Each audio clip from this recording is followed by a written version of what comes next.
Tumaco es un pueblo costero de Colombia. Vive al ritmo del mar. Las mareas dictan la rutina de sus habitantes, que dependen de la pesca y la caza de cangrejos, justo en los extensos manglares que rodean toda la zona.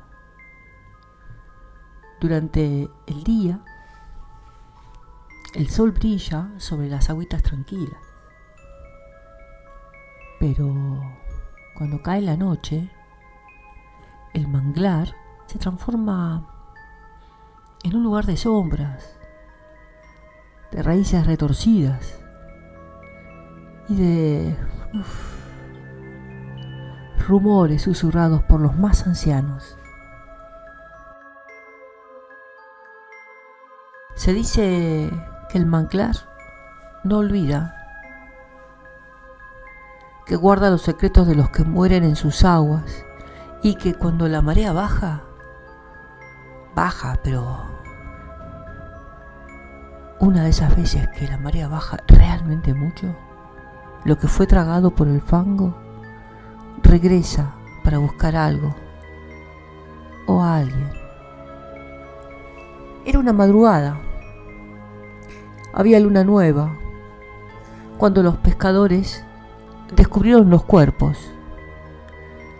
La marea había retrocedido más de lo normal, esas excepcionales veces, dejando al descubierto el fondo lodoso del manglar.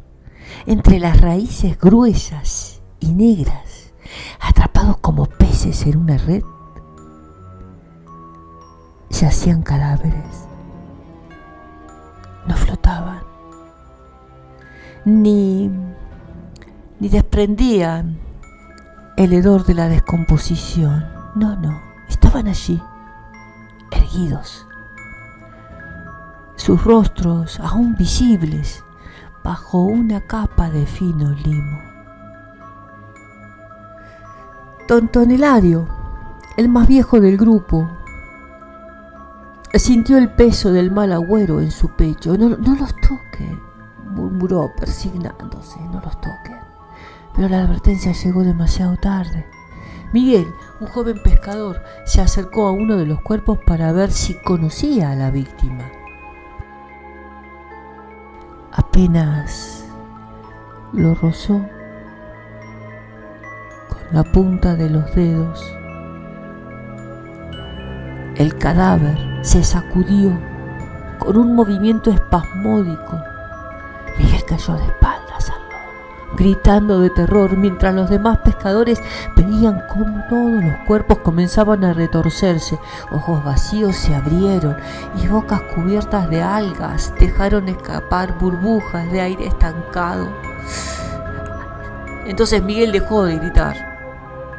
Sus labios temblaron al ver un rostro familiar entre los muertos. Era su hermano, Cipón, quien había desaparecido en el mar hacía más de un año.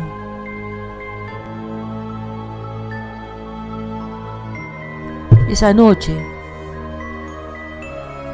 el pueblo se cubrió de un silencio denso. Las casas cercanas al manglar cerraron sus puertas con doble tranca.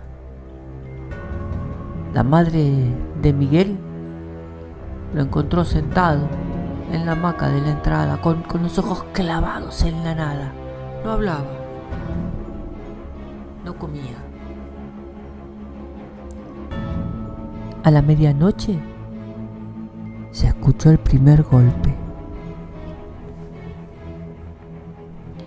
Algo raspaba la madera de la casa, como si manos mojadas recorrieran las paredes. Al amanecer, descubrieron que la entrada estaba cubierta de cierto lodo negro.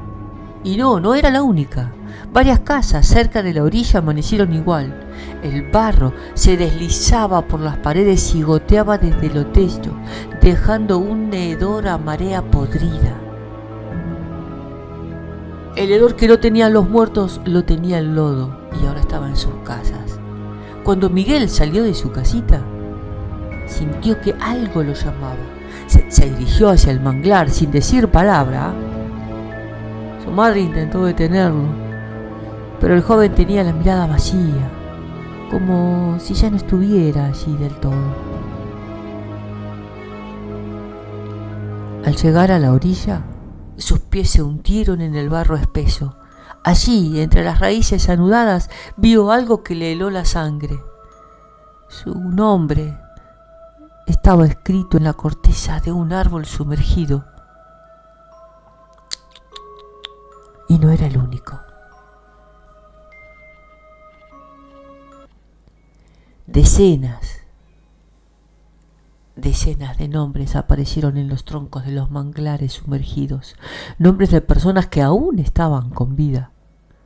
Uno de ellos era el de don Eladio.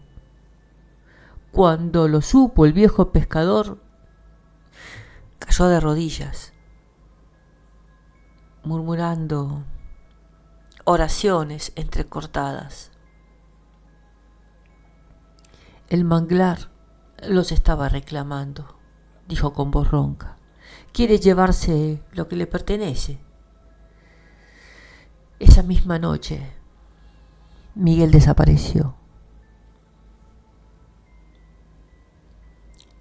Al amanecer, encontraron su hamaca vacía y una estela de lodo desde la puerta de su casa hasta el manglar. Lo buscaron por horas, pero no había rastro de él. Solo su nombre en la corteza de un árbol más profundo, como si lo hubieran tallado con uñas.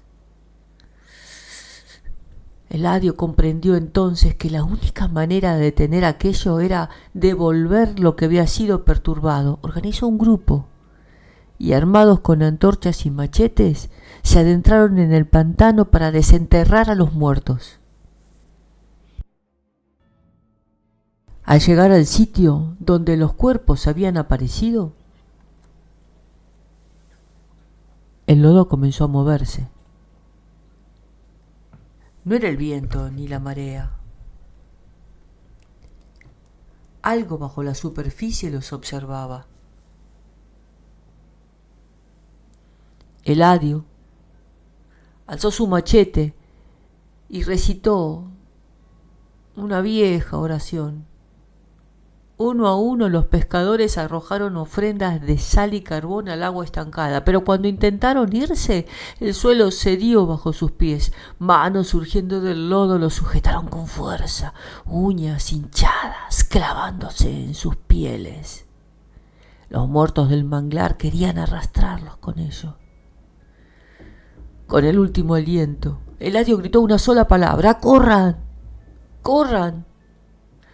Solo 3 hombres lograron salir con vida. Detrás de ellos el lodo tragó el resto, y cuando miraron hacia atrás, los cuerpos habían desaparecido. La siguiente mañana, los nombres en los troncos también se borraron, como si nunca hubiesen estado allí. Pero el pueblo nunca olvidó. Desde entonces ningún pescador volvió a acercarse al manglar cuando la marea bajaba, porque sabían que algún día el fango los llamaría por su nombre. Los sobrevivientes nunca hablaron de lo que vieron esa noche, pero la historia quedó grabada en las aguas de Tumaco. Cada cierto tiempo, nuevos nombres aparecían en los árboles sumergidos, susurrados por el viento entre las raíces del manglar. Y los que los veían sabían que no tardarían en responder a la llamada del barro.